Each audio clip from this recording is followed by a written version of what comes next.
బుచ్చి sir నిన్న evening చాలా రోజుల తర్వాత, ఎందుకంటే లాస్ట్ 10 days నేను ఊళ్ళో లేను కాబట్టి కొంచెం చూడటం డిలే అయింది. అండ్ వచ్చిన తర్వాత నిన్న వేయించుకొని చూసిన తర్వాత ఆ, ఇది సినిమా కాదు, ఒక జీవితంలో డౌన్ ట్రాడన్ పీపుల్ వాళ్ళ సఫరింగ్ అని ఒక జర్నీలా చేయించావు. సార్ మాకు పెద్ద ప్రపంచాన్ని చూపించినట్టుగా అనిపించింది నేను చూస్తున్నసేపు. చూసిన తర్వాత కోలుకోవడానికి, తేరుకోవడానికి సార్ అది చాలా నిద్రలో కూడా అదే ఆలోచనలు, అదే విజువల్స్ అవి కనబడుతున్నాయి. అంటే అంత డీప్ ఇంపాక్ట్ ఇవ్వగలిగావు. అండ్ నీ ఆలోచనలు కానీ, నీ మస్తిష్కంలో నుంచి బయటకు వెళ్ళిన ఆ కథాంశం కానీ అంత డీప్ ఇంటూ అవర్ హార్ట్స్ అది టచ్ చేసింది. అంటే దాని ఇంటెన్సిటీ, ఆ కథ ఆనెస్టీ, ఆ కథ నిజాయితీ, దాన్ని క్రియేట్ చేసిన నువ్వు కానీ, దాన్ని ప్రజెంట్ చేసినటువంటి విధానం కానీ, అండ్ ఫస్ట్ ఆఫ్ ఆల్ నీకు నేను మనస్ఫూర్తిగా నా అభినందనలు తెలియజేస్తాను. అంటే అది ఒక ఊరి సమస్యగా మొదలైన పోను పోను పోను అది యూనివర్సల్ అయిపోయింది. అది నేషనల్ లెవెల్కి వెళ్ళిపోయి మన భారతదేశం యొక్క ఆవశ్యకత ఏంటి, దాని ప్రభుత్వాలు ఈ స్పోర్ట్స్ పర్సన్స్ని ఎంకరేజ్ చేయడంలో వాళ్ళ బాధ్యత ఏంటి అని తెలియచెప్పినటువంటి ఇది. అయితే నువ్వు తీసుకున్న కథాంశం 89లో కాబట్టి నిజంగా పరిస్థితి చాలా దారుణంగా ఉండేది. అవును సార్. నువ్వు చెప్పిన ఈ ప్రయత్నం డెఫినెట్లీ అందరిలోనూ ఆలోచింప చేస్తాను అనిపించింది నాకు. అది చాలా మంచి ప్రయత్నం. ఒక సోషల్ మెసేజ్, ఒక దేశానికి సంబంధించి ఒక అవేర్నెస్ కానీ, మరింత సమాయత్తం చేయటం కానీ, ఇవన్నీ కూడా ఈ సినిమా ద్వారా బాగా చెప్పావు అనిపించింది. అండ్ ఈ సినిమాలు ఇంకా నాకు నచ్చిన అంశాలు ఉంటే కనుక చెప్పాల్సి వస్తే నువ్వు, రామ్ చరణ్ అండ్ ఏఆర్ రెహమాన్ గారు, అలాగే లిరిక్స్ అందించినటువంటి అనంత శ్రీరామ్, అట్లాగే ఎడిటర్ నవీన్ నోలి, ఇంకా ఫైట్ మాస్టర్, స్టంట్ కోరియోగ్రాఫర్గా అనుకోవచ్చు మనం. ఈ కుస్తీలు, ఈ రెజ్లింగ్లు, వీటిని మీకు స్పెషల్గా శ్యామ్ కౌశల్ గారు అండి, విక్కీ కౌశల్ గారు. ఓకే, శ్యామ్ కౌశల్ గారు ఆయన్ని నభాకాంత్ ఎగ్జిక్యూట్ చేసే ఫైట్ మాస్టర్గా ఆయన్ని, అండ్ జానీ మాస్టర్ కోరియోగ్రఫీ, ఇక వీటన్నిటి ఆర్ట్ డైరెక్టర్ రత్నవేలు గారు, ఇలాంటి వాళ్ళందరి కలయికతోటి, వాళ్ళ ఇన్పుట్స్ తోటి అండ్ వాళ్ళ ప్రయత్నాలతోటి అత్యద్భుతంగా రూపుదిద్దుకుంది. ఇది ఒక కళాత్మకంగా వచ్చిందని చెప్పొచ్చు. And it's a timely film. And చరణ్కి ఆర్టిస్టుల పరంగా వస్తే కనుక చరణ్ అయితేనేమి, జగపతి బాబు అండ్ శివరాజ్ కుమార్, ఫెంటాస్టిక్ శివరాజ్ కుమార్, బొమ్మని రాణి, అలాగే అబ్బాయి దివ్యేందర్ కొత్త విలన్గా కానీ ప్రతిదీ చాలా ఫ్రెష్గా ఉన్నారు, కొత్తగా ఉంది. ప్రతి ఆర్టిస్టు, చిన్నవాళ్ళు అవని, జూనియర్ ఆర్టిస్టులు అవని, బ్యాక్గ్రౌండ్ ఆర్టిస్టులు అవని, వీళ్ళందరూ కూడా ఒక రియల్గా జరుగుతుంది, ఒక ఇన్సిడెంట్, ఒక సంఘటన జరుగుతుంది, ఒక ఊరి కథ, ఒక మట్టి కథ చెప్తున్నాం అనటానికి ఆ మనుషులు కూడా మట్టి మనుషుల్లాగా రస్టిక్గా అది క్రియేట్ చేయటంలోనూ, దాన్ని తెరకెక్కించడంలోనూ నువ్వు, నీతో పాటు నీ టీం మెంబర్స్ అందరూ, నీ క్రూ కానీ, క్యాస్ట్ కానీ అందరూ చాలా బాగా చేయగలిగారు. ఇవన్నీ చేయటానికి వెనకాల వెన్నెముకలా నిలబడ్డ వ్యక్తి సతీష్ కిలార్ గారు. ఆయన దేనికి నెరవలేదు. ఇదివరకంత గతంలో అన్ని సినిమాలకి ఆయన కొంచెం పరోక్షంగా వెనకుండా నడిపించేవాళ్ళు. ఇప్పుడు తెర ముందుకు వచ్చారు బాహాటంగా ప్రొడ్యూసర్గా. కాబట్టి ఆయన ప్రయత్నం కానీ, ఆయన గుండె ధైర్యం కానీ, దీన్ని నీ మీద పెట్టుకున్న నమ్మకం కానీ, కంటెంట్ మీద ఆయనకు ఉన్నటువంటి విశ్వాసం కానీ, ఇవన్నీ కూడా ఈరోజు సఫలీకృతమైనవి. అండ్ అవ్వటానికి మీరు అందరూ ఎంత ప్రయత్నాలు చేసినా సరే తెర మీద కనిపించడానికి రామ్ చరణ్ ఎలా చేస్తాడు అనే దాని మీద ఉంటుంది కదా. మీరందరూ బాగా నటించాడని నిన్న వాళ్ళ అమ్మ అంటుంది. బాగా నటించాడు అన్నది కరెక్ట్ సర్టిఫికేట్ కాదు రేఖ, కరెక్ట్ మాట కాదు. జీవించాడు అని అనాలి. నాకు పాత్రలో ఒదిగిపోయాడు అని నాకు అనిపిస్తుంది. నేను యాక్టర్ అని నాకు తెలుసు. అవతల క్యారెక్టరు ఏడుస్తూ మనల్ని ఏడిపిస్తే కనుక అది నటన. వాడు ఏడవకుండా కళ్ళల్లో ఆ భావం పలుకుతూ చూసే ప్రేక్షకులు ఏడిపించాడంటే వాడు జీవించినట్లు. నేను అక్కడ ఒక క్యారెక్టర్ చూస్తున్నాను తప్ప చరణ్ని చూడలేదు. పెద్ది కనపడుతుంది అక్కడ. పెద్ది తను ఏడవకుండా తన భావోద్వేగాల్ని కళ్ళ ద్వారా చూపిస్తున్నాడు తప్ప ముఖవళికల ద్వారా, మజిల్స్ ద్వారా చూపించట్లేదు. అది చరణ్ స్పెషాలిటీ. అందుకే మనం ఎక్కువ ఇన్వాల్వ్ అయిపోతారు. ఏం నటించేట అనొచ్చు, చాలా గొప్ప గొప్ప నటులు ఉండొచ్చు, వాళ్ళ సిస్టమ్, వాళ్ళ విధానాలు చేయొచ్చు. కానీ భావోద్వేగాల్ని లోపల ఫీల్ అవుతావు, ఫీలింగ్ని మునిపంట నొక్కి పట్టి ఎక్స్ప్రెస్ చేస్తూ ఆ కళ్ళ ద్వారా పలికించడం, అది చూసి మనకి అరే నువ్వు ఏడిస్తే బాగుంటుందో అనొచ్చు, కానీ మనకి గుండె పిండేస్తుంది. మనం ఏడలేని సిచ్యువేషన్స్, కానీ ఏడిస్తే బాగుంటుంది అనిపిస్తుంది. ఇట్లాగా టోటల్గా అరెస్ట్ చేసేసి తను చూపించిన విధానం, ఎస్పెషల్లీ అప్పల్ సూరి మరణం దగ్గర నుంచి తన మోటివేట్ అయిన ఇది నుంచి ఇంకా సినిమా గ్రిప్పింగ్ వెళ్ళింది, ఇంకా డీవియేషన్ లేదు. అది చాలా చక్కగా పరిపూర్ణంగా సఫలీకృతమైనట్లు. అది అక్కడ తను చాలా బాగా ప్రజెంట్ చేశాడు, పెర్ఫామ్ చేశాడు. ఎక్సలెంట్. అంటే నా బిడ్డ కాబట్టి ఇంకా ఎక్కువగా చెప్పాలని అనిపించిన కొంచెం అడుచుకుంటూ మాటలు వెతుక్కుంటూ పొందిగ్గా మాట్లాడతాను, కానీ అది నీలాంటి చూస్తారు కాబట్టి నువ్వు చెప్పాలి. సార్ మీరు మాట్లాడగలదు సార్, ఎందుకంటే సార్ ఇప్పుడు ప్రపంచం అంతా మాట్లాడుతుంది సార్ చరణ్ సార్ పర్ఫార్మెన్స్. పెద్ద అంటే చరణ్ సార్ అంటే పెద్ద. ఎందుకంటే సార్ ఈరోజు అందరూ ముక్త కంఠంతో అనేది ఒకటి సార్, ఏంటంటే ఏం పెర్ఫామ్ చేశారు అందరూ చిరంజీవి అంటున్నారు సార్. చిరంజీవి అండి సార్. హాస్పిటల్ సీన్లో చరణ్ సార్ పర్ఫార్మెన్స్ అంటే మీరు అన్నారు చూసారా, అంటే ఆయన ఫేస్లో బాధ ఉంటుందండి, కానీ మనకి ఆడియన్కి మాత్రం గుండె మెలిపెట్టేసినట్టు. నేను చరణ్ గారు అందరూ మనం ఐమాక్స్కి వెళ్ళాం సార్. ఐమాక్స్కి వెళ్తే మొత్తం థియేటర్లో సీట్లో ఉన్న వాళ్ళందరూ బ్యాగ్ తిరిగి ఇలా బెండ్ చేసి తీసినారు. అన్నా నీకు నేషనల్ అవార్డు అన్నా అని అరిసారండి. ఈ ఇంట్లో చరణ్ గారి పెర్ఫార్మెన్స్కి నేషనల్ అవార్డు వచ్చి ఉంటే నాకు అంతకన్నా హ్యాపీ ఉంటుంది సార్. అంతకు మించిన సంతృప్తి ఇచ్చేసాడు.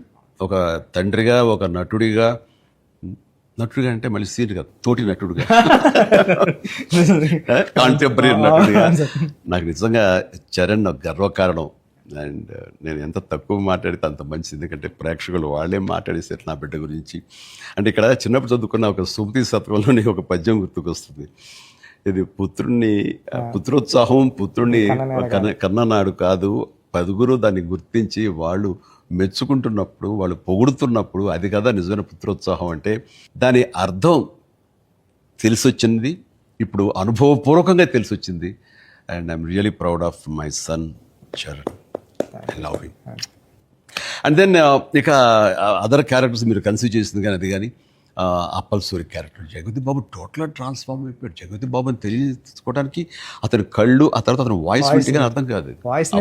మీ ఇంటర్వ్యూల ద్వారా నాకు తెలిసిపోయింది కాబట్టి, గెటప్ చూసాను కాబట్టి అయింది, కానీ నిజంగా ఎవరైనా కొంచెం కొత్త వాళ్ళు చూస్తుంటే కనుక అతను గుర్తుపట్టలేనంతగా ట్రాన్స్ఫార్మ్ అయిపోయాడు. మనకి జగతి బాబు కనపడకుండా మీరు అప్పల సూర్యనే మీరు కనిపించేలా చేయటం అనేది మీ కాన్సెప్ట్, మీ డిజైనింగ్ అది చాలా అద్భుతంగా చేసి తను కూడా చాలా. అవును సార్, మీరు అన్నట్టు అవునండి, మీరు అన్నట్టు అప్పల్ సూరి క్యారెక్టరే ట్రిగ్గర్ చేస్తారు సార్ కథకి. ఏ ఎమోషన్ కావాలో అప్పల్ సూరే జెండా పట్టుకొని పెద్ద చేతిలో పెడతాడండి, అక్కడ నుంచి పెద్ద తీసుకుని ట్రావెల్ అవుతాడు సార్. అది కరెక్ట్ సార్, మీరు ఏదైతే చెప్పారు అది. అందుకే అలా సార్ అప్పల్ సూరి క్యారెక్టర్ అన్న డ్రైవ్ చేయబట్టే లాస్ట్లో స్టేషన్ కూడా అప్పల్ వాళ్ళ అయింది సార్. అది చాలా మంచి ట్రిబ్యూట్. అది అక్కడ కూడా పెద్ద అన్నామని అంటే పెద్ద అనేది ఆ క్యారెక్టర్ గ్రేస్, ఆ క్యారెక్టర్ చాలా బాగా. తర్వాత శివరాజ్ కుమార్ శివన్న ఆ క్యారెక్టర్ ఒప్పుకొని చేస్తాననటం అనేది ముందు అసలు ఫస్ట్ సక్సెస్ అది అదృష్టం నీకు. అంటే అంత మంచి మనిషి, అంత మంచి యాక్టర్, దాంట్లో ఒదిగిపోయి చేశాడు. చరణ్ని గదవాయించాలి తిట్టాలన్నా సరే అంత స్టేజ్ ఉన్న వ్యక్తి. అతను అంటుంటే కూడా మనకి తండ్రి ఫీలింగ్ వచ్చింది కాబట్టి అది చాలా బాగుంది. అది జాహ్నవి క్యారెక్టర్, ఆమె క్యారెక్టర్ వరకు, ఆ సాంగ్స్ వరకు ఎక్సలెంట్. తర్వాత ఫైట్ కంపోజిషన్స్ కానీ అవి కానీ ఎక్సలెంట్. ముఖ్యంగా క్రికెట్ అనేది మనం గిమిక్గా చేయొచ్చు, అయిపోతుంది, కానీ కుస్తీ రెజ్లింగ్ అనేసరికి ఏమవుతుందంటే బాడీ ట్రాన్స్ఫర్మేషన్ కానీ దానికి తగినట్టుగా మనిషి మారిపోవటాన్ని అన్ని రకాల చేసిన ప్రయత్నాలు కానీ అది ఓవర్ నైట్ కాదు. చరణ్ ఇంట్లో ఎలా కష్టపడేవాడు, ప్రతిరోజు నేను విట్నెస్ చేసేవాడిని. నైట్ ఎర్లీ మార్నింగ్ లేచి 5 లేచేవాడు, 6 to 7 చేసి 9 o'clock మీ సెట్కి వచ్చిన తర్వాత మళ్ళీ నైట్ నువ్వు 9 కుదులుతావా 8 కుదులుతావా వచ్చి నీరసంగా వచ్చి కూర్చుని పోయి మళ్ళీ కాస్త సూప్ ఏదో తాగి మళ్ళీ జిమ్కి వెళ్ళిపోయేవాడు. చాలా కష్టం. పైగా అంతా ఆ 70 days వెజిటేరియన్ మీదే ఉన్నాడు. ఉండి ప్రోటీన్ కోసం ఎంత ఇదంటే హై ప్రోటీన్ కావాలి, నాన్ వెజిటేరియన్ తినకూడదు.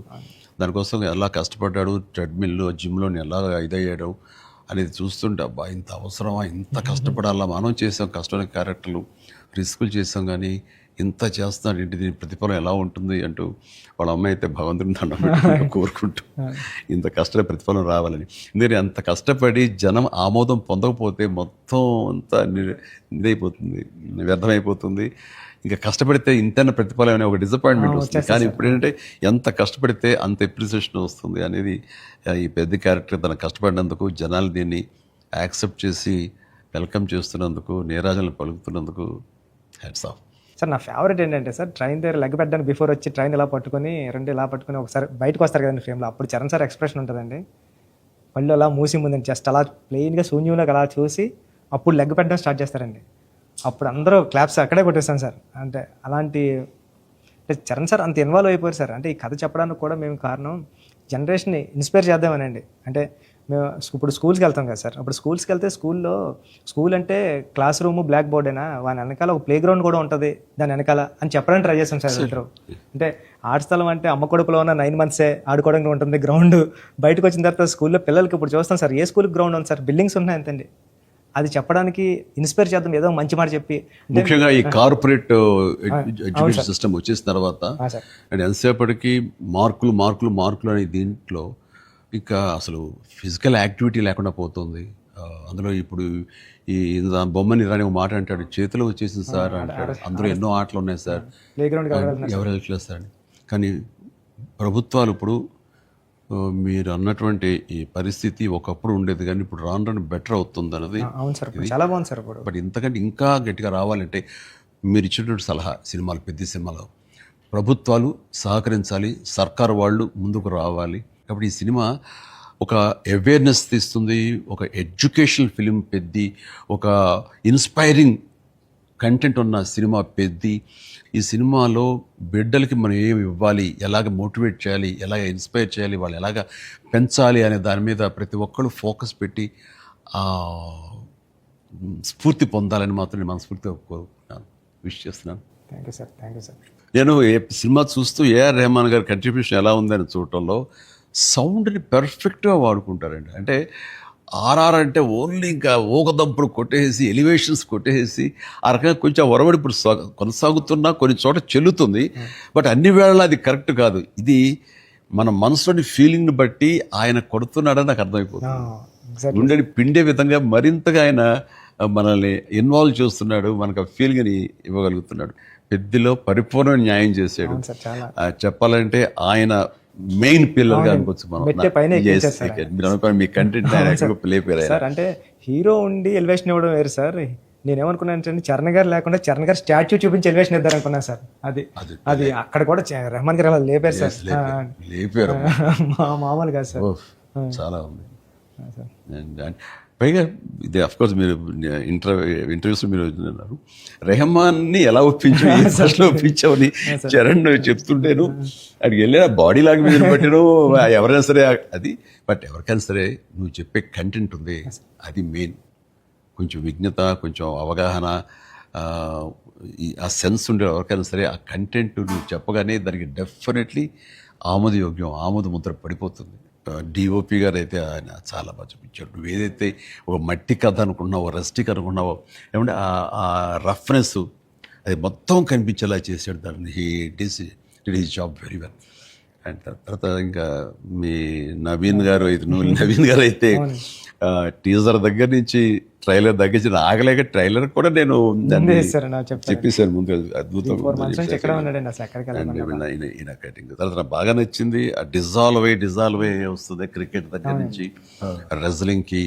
ఇవన్నీ ఇంటర్ రిలేటెడ్గా ఉంటాయి అని నేను చెప్పినట్టుగా చెప్పడం అనేది తన ఇది. అండ్ ఎన్ని చోట్ల బట్ సినిమాలో నెరేషన్లోనే మీరు బ్యాక్ అండ్ ఫోర్త్ చెప్తారు. ఇది అంటే బొమ్మన్ ఇరానీని ప్రేక్షకుని చేశారు. బొమ్మన్ ఇరానీకి ఎలాగైతే కథ అక్కడికి అర్థమవుతూ వస్తుందో సేమ్ ఆడియన్స్ అది మంచి కాన్సెప్ట్. ఇది ఎడిటింగ్ బ్యాక్ అండ్ ఫోర్త్ వెళుతూ చెప్పటం అన్నది ఇట్ ఈస్ మంచి ప్రయత్నం. And that way my heart felt appreciation to Naveen నోలీకి. అలాగే ఆర్ట్ డైరెక్షన్ గురించి ప్రత్యేకంగా చెప్పలేదు. అన్నీ కూడా పర్ఫెక్ట్గా హార్మోనీ ఉంది.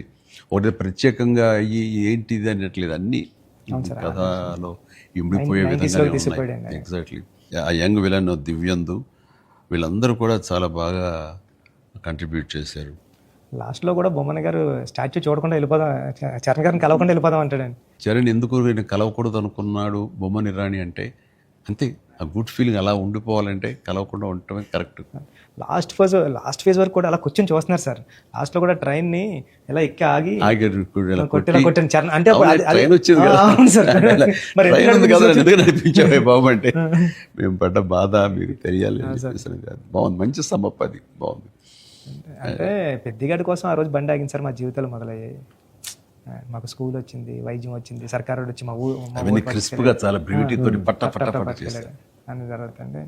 లాస్ట్లో మళ్ళీ వస్తారు కదండి చరణ్ గారు స్క్రీన్ మీదకి, పెద్దగా నరుస్తాడు కదండి. అది ఎక్కడ బర్ణ వల్ల తెలియలేదండి ఎవరికైనా, భువన్ గారికి. గట్టిగా పట్టుకుని పెద్ద అని అరిస్తే అప్పుడు కొండల మధ్యలో కుక్కను పట్టుకుని వెళ్తూ ఉంటారు. అంతే సడన్ డిసప్పర్ అయిపోయింది అనుకోకుండా. Good feeling. పుడతామేటి మళ్ళీ చూస్తావేంటి మళ్ళీ ఇలాంటి సినిమాని, ఇలాంటి సినిమాని మళ్ళీ చూస్తావేంటి అనిపించింది. అది ఫెంటాస్టిక్. సతీష్ గారికి ఇది ఒక ప్రౌడ్ ఫిల్మ్ ఇది, అండ్ ఆయన ప్రైడ్. ఆయన ఇంకా తర్వాత బోర్డు సినిమాలు తీయచ్చు కానీ ఇది ఇచ్చేటటువంటి సాటిస్ఫాక్షన్, ఇది ఇచ్చే గుర్తింపు, ఇది ఇచ్చిన రెస్పెక్ట్ కానీ, అది సతీష్ గారు యూ డిజర్వ్ దిస్. అండ్ దీని వెనకాల మీ సపోర్ట్, మీ ఇలాంటి సినిమా తీసినందుకు నాకు కూడా చాలా ప్రౌడ్. సార్ మీరు ఒప్పిన టైంలో చెప్పారు సార్, నాకు డబ్బులు ఎలాగైనా వస్తే రెస్పెక్ట్ సంపాదించి ఫస్ట్ అండి. ఈయన డబ్బులు ఎలాగైనా సంపాదించుకుంటారు. ఆయన ఉన్నటువంటి కన్స్ట్రక్షన్ అయితేనే, ఆయనకున్నటువంటి డిజిటల్ ఐటీ వలన అయితేనే. కానీ ఈ సినిమా ద్వారా గుర్తింపు, ఒక రెస్పెక్ట్ వచ్చింది. అది ఈయన ఫుల్గా ఎంజాయ్ చేస్తున్నారు. బికాజ్ ఆయన సపోర్ట్ ఈ సినిమాకి అంతగా ఇచ్చారు. నువ్వు అనుకున్నవన్నీ కూడా ఆయన నీకు అమర్చారు. ఈయన పూర్తి న్యాయం చేశారు ఆయన. సతీష్ సార్కి నాకు లైఫ్లో ఫస్ట్ మూవీ అన్నట్టు సార్. ఇంక వృద్ధికి ఇది ఎప్పటికీ మర్చిపోలేము సార్, ఈ రిలేషన్ని. దీని నువ్వు చేస్తావే, నువ్వు ఆ టైప్ ఆఫ్ ఆలోచన నా డైరెక్టర్ సార్. మీరు నాకు ఒప్పిన ఇచ్చారు సార్ ఫస్ట్. చరణ్ సార్ ఏమో పెద్ద ఇచ్చారు సార్. మీతో కూడా ఒక ఛాన్స్ అవ్వండి సార్, చేస్తాను ఎప్పుడైతే అప్పుడు. నువ్వు అలా పరిగెత్తమని, తూకమని, వైర్లతోటి అంటే సార్. సార్ మీరు ఇప్పుడు కూడా చేస్తున్నారు సార్. ఇప్పుడు వైర్లు కడుతుంటారు, పైకి లేపుతుంటారు, పల్టీలు కొట్టిస్తుంటారు. మొన్న శంకర ప్రసాద్ దీంట్లో కూడా చేశాను. పని అవసరం వచ్చేసరికి దేనికి నెరవు, దేనికి వెనకం చేసే పరిస్థితి లేదు. ఇంకా ఒకసారి ఎన్ని వైర్లు కట్టి అన్నీ ఇవైపోయింది, కవిలిపోయింది. చరణ్ చూశాడు ఇంట్లో, ఏంటిది అన్నాడు. వైర్లు కట్టి లేపారు. ఇంకా వైర్లు ఇంటికి కడుతున్నారా? వాళ్ళు పిలిచి డ్యాంగ్ అలా కష్టపడతారంటే మీరు అదేదని తెచ్చాడు. మరి లేదరా వాళ్ళు కాదురా, డూప్ సరిగ్గా చేయలేదని అన్ని తీసేసి నేనే చేశాను రా షార్ట్ అని. వాళ్ళు అదే డాడీ చేస్తానన్నారు అని. అంటే చరణ్ ఇందులో ఎంత కష్టపడ్డాడు అనేది నేను చెప్పాల్సిన అవసరం లేదు. ఆడియన్స్ ఆల్రెడీ వాళ్ళ క్యారెక్టర్ ద్వారా వాళ్ళే గుర్తించారు. వాడు ప్రతిరోజు అలసిపోయి ఇంటికి వచ్చి నిరసించి అలా కూర్చున్న ప్రతిసారి నాకు మా నాన్నగారు నాతో ఏమన్నారు, నన్ను ఏమనేవారు అది గుర్తుకొచ్చేదనమాట. అంటే దొంగ అనే సినిమాలో 8 అంతస్తుల ఒక హోటల్ పైన పారపెట్ వాల్ మీద నేను రోల్ చేస్తూ వెళ్ళినప్పుడు కింద స్లిప్ అయితే మాత్రం ఇది ఇప్పట్లా వైర్లు ఇలాంటి సేఫ్టీ డివైస్లు ఏమి లేవు, మొండితనంతో చేయటం అనమాట. అట్లాగే ట్రైన్ కింద పడుకొని గోండా సినిమాలో వెళ్తుంటే ఒక 3 ఇంచెస్ ఎవేగా బాడీ గారు లూజ్ అయితే కంకరాలు కొట్టుకుపోయేవి. నా బలంతో ఉండాలి తప్ప ఇంకో హార్నెస్ కానీ అది కానీ లేదనమాట. ఇవన్నీ మా నాన్నగారి దగ్గర నుంచి చూసి ఇంటికి వచ్చేసి చాలా బాధపడేవాడు. తిట్టేసాడు. కోపంలో బాధ ఎలా ఉంటుందంటే బూతులు ఇచ్చేసేవారు. అలా చేయాలా అంటే ఏదో కొంచెం చెప్పకూడదు కొంచెం అలా తిట్టేసేసి ఆయన చేశారు. తప్పదానా దాందే ఉంది చేయాలి, లేకపోతే ఎలా కనపడదు రిజల్ట్, ఎలా మరి ఫ్యాన్స్ ఇచ్చేయాలి కదా వాళ్ళు ప్రేక్షకులు అని అప్పట్లో ఏం మాట్లాడేవాడి. లేదురా రేపు పొద్దు నీకు కొడుకు పుట్టి, అప్పుడు ఇంకా చరణ్ పుట్టలేదు ఆ టైంకి, నీకు కొడుకు పుట్టి వాడు యాక్టర్ అయ్యి హీరో అయ్యి వాడు ఇలాగే కష్టపడతారు, అప్పుడు తెలిసొస్తారా మా ఫీలింగ్స్ ఏంటో నీకు అనేవాళ్ళు. నిజంగా నీ పెద్ద సినిమాకి చేసి వాడు అలసిపోయి వచ్చి కూర్చుని ఈ మణికట్టు దెబ్బ తగిలిందని కానీ కంటి మీద దెబ్బ తగిలి రక్తం ఇదే ఇచ్చింది, దాని కుట్లు పడ్డాయి అన్నప్పుడు కొంచెం ఒక 1/2 ఇంచ్ 1/4 ఇంచ్ కిందకి వెళ్తే కంటి గుడ్డేమవుతుందో అనే పరిస్థితి అని తెలిసినప్పుడు మాత్రం బాధపడి వ్యక్తం చేయబోయాను. నాకు మా నాన్నగారు మాట గుర్తుకొచ్చింది. ఆయన ఎంత బాధపడి ఉంటారు అని చెప్పేసి అదే బాధ ఈరోజు నేను వాడు కష్టపడి వస్తుంటే మాత్రం నాకు ఉండే పిండిన ఫీలింగ్ ఉంది. అయితే సినిమా చూసిన తర్వాత కొన్ని ఎపిసోడ్స్ గురించి చెప్పాల్సి వస్తాయి. ఇందులో ఇంటర్వెల్ నుంచి మాత్రం సినిమా మనిషిని కట్టిపడేసింది, ప్రేక్షకుడిని తారాస్థాయికి తీసుకెళ్ళిపోయింది, ఎమోషనల్ జర్నీ చేయించి ఒక రోలర్ కోస్టర్ రైడ్ లాగా చేయించి అప్ అండ్ డౌన్ చేయించి పినాకిల్ ఇంకా తారాస్థాయికి తీసుకెళ్ళి అక్కడ వదిలిపెట్టావు సినిమాని. ఆటల్లో ముఖ్యం చెప్పాలంటే హాస్పిటల్ సీన్ బుచ్చి సార్ బా, నా భూతో నా భవిష్యత్తు తలుచుకో నాకు గగురు పడొస్తుంది, గూస్ బంప్స్ వస్తున్నాయి. హాస్పిటల్స్ అసలు హాస్పిటల్ సీను వాడి నటనకి మాట్లాడుతూ నిజం సార్. అది నటనకి, అది నటన కాదు, వాడు ఫీల్ అయిపోయాడు దానికి. అక్కడి నుంచి నా కంట తడి లాస్ట్ వరకు ఆగలేదు. All the appreciation, all the blessings, God bless him. దానికి చక్కటి అంత మంచి క్యారెక్టర్ ఇచ్చినటువంటి నీకు hats off. Thank you sir. Thank you sir. ఒకసారి ఎస్పి బాలసుబ్రహ్మణ్యం ఆయన, నువ్వు ఒకప్పుడు ఆపద్బాంధుడు చేసావు, ఇంకోసారి రుద్రవేణి చేసావు, అలాగే చాలా సినిమాల్లో నీ పెర్ఫార్మెన్స్ అనేది తెలుసు, కానీ ఎక్కువ కమర్షియల్ వైపు వెళ్ళిపోతున్నావు చిరంజీవి. నీలో పొటెన్షియాలిటీ ఉంది. ఎప్పుడో బాలసుబ్రహ్మణ్యం మన కె బాలచంద్ర గారు అన్నది కూడా అతను ప్రస్తావిస్తూ, నీలో ఒక కమలాసనం రజనీకాంత్ అందరి కలయిక ఉంది అంటే ఏదో మాట్లాడుతూ రావాలి సినిమాలు అంటే. అలాంటి కంటెంట్ తోటి మనవాళ్ళు వస్తే కనుక ఎందుకు చేయను, చేసే కెపాసిటీ ఉంది, చేయగలను నమ్మకం నాకు ఉంది, రావాలి అంటే. నువ్వు చేయలేనిది చూడండి ఏం లేదు అని అన్నప్పుడు నాకు అవకాశాలు రాని టైంలో హిందీలో ఒక డంగల్, ఒక చెక్దే వచ్చినప్పుడు వాళ్ళ పెర్ఫార్మెన్స్ అది చూసినప్పుడు ఇలాంటి కదా నాకు కావాలని కోరుకున్నాను. కానీ అలాంటి కంటెంట్ తోటి డైరెక్ట్లో వస్తేనే కదా మనకు ఏదైనా ఛాన్స్ అవకాశం ఉండేది. అలాంటి వచ్చినప్పుడు ఆ సినిమాకి ఇప్పుడు ఈ సినిమా కూడా అలాంటి స్పోర్ట్స్ నేపథ్యంలోనే వచ్చింది. ఆ సినిమాల్లో దంగల్ తీసుకుందాం, అది ఫ్యామిలీ ఎమోషన్ అది. అండ్ దోస్ కుస్తీకి సంబంధించిన, రజనీకి సంబంధించిన ఫ్యామిలీ, ఆడబిడ్డల వాళ్ళ ఇంటర్నల్ డ్రామా గుండెని కట్టిపడేస్తుంది, పిండేస్తుంది. అండ్ నీ సినిమా ఈ పెద్ద వచ్చేసరికి రస్టిక్ స్పోర్ట్స్ డ్రామా అండ్ అవేర్నెస్ని మోటివేట్ చేస్తూ ఒక రకమైన ఎడ్యుకేటివ్ ఫిలిం ఇది. ప్రతి ఒక్కరికి, ప్రభుత్వాలకి అయితేనేవి, చిన్నపిల్లలకి, తల్లిదండ్రులకి, ప్రేక్షకులకి, అందరికీ ఒక అవేర్నెస్ ఆలోచింపచేసే సినిమా ఇది. అందుకని అవి క్లాసిక్ స్పోర్ట్స్ డ్రామాలైనా ఇది రస్టిక్, ఒక గ్రామీణ నేపథ్యంలో ఉండేటటువంటి మట్టి కథ, మట్టి గేమ్స్, మట్టి మనుషుల కథ ఇది.